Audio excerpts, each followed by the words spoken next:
Women, and increasingly men, face sexual objectification at every stage of their lives. When someone is sexually objectified, their value comes only from their sexual appeal. There are 5 common forms of sexual objectification that we frequently see in advertisements. This includes artificial look, dismemberment, subordination and submissiveness, commodification, and the male gaze. Many advertisements feature women with an artificial look. These looks are impossible to achieve because they are created with well-placed lights, camera angles, and increasingly Photoshop and airbrushing. Models that are used in advertisements represent only 5% of the female population.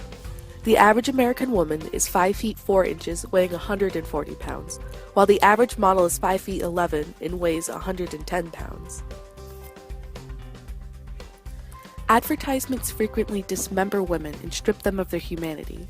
Only parts of their bodies are shown, usually in a sexual or provocative manner, to display women as sex objects. The most common parts to be shown are lips, legs, breasts, butts, and torsos. Women are often subordinated, shown as lower class, or shown as submissive to men in advertisements. These advertisements show women being restrained or dominated by men. Commodification depicts women as something to be had, owned, or used.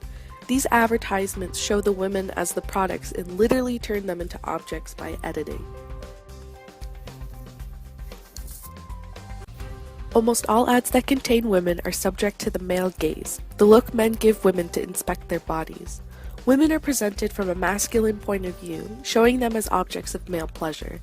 The male gaze is even present in products marketed towards women or gender-neutral products like food.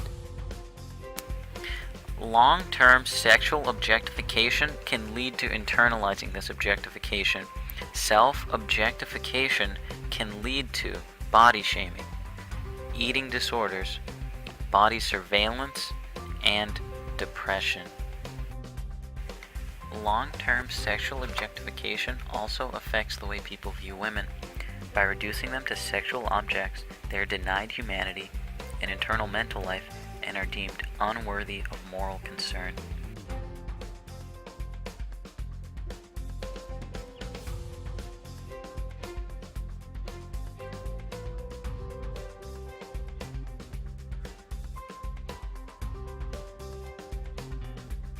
Sexual violence is one of the most doubted crimes.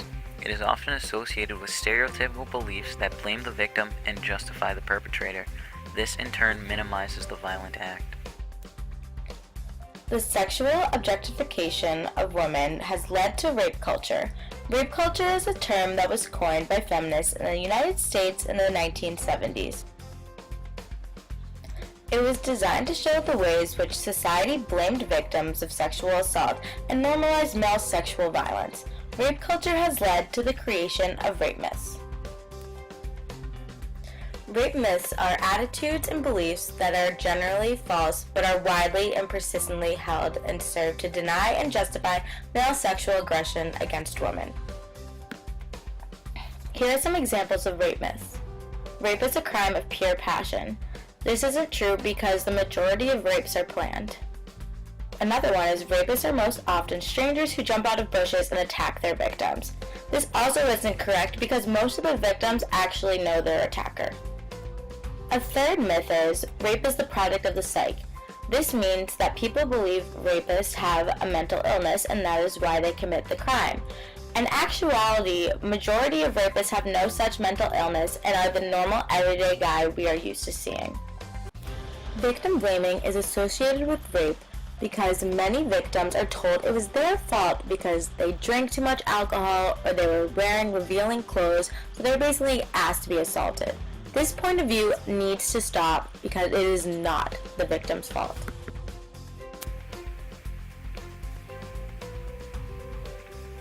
We can't focus on sexual objectification and rape culture separately. Sexual objectification helps create and sustains rape culture. To fight rape culture and rape myths, we need to simultaneously fight sexual objectification. Created using Powtoon.